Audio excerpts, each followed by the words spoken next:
Assalamualaikum warahmatullahi wabarakatuh. Ini namakan Warung Pinang Sebatang dekat kampung Salak Tinggi ya. Warung Pinang Sebatang. Ilham daripada P.Ramlee. Kalau tuan-tuan tengok, ini agak menarik juga. Tengok Warung Pinang Sebatang. If the plan doesn't work, change the plan but never the goal. Yang ni pula, making mistake is better than faking perfection. Ada lagi, perjalanan 1000 batu bermula dari satu langkah.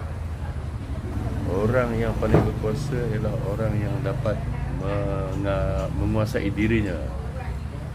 Hard work is your weapon, success will be your slave.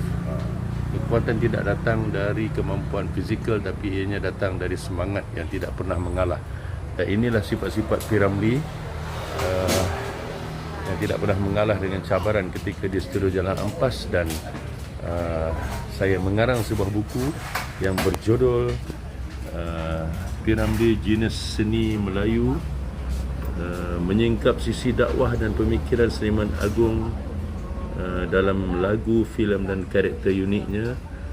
Dapatkan di maklumatnya di Facebook saya, Bam Al-Haj. Terima kasih. Assalamualaikum warahmatullahi wabarakatuh.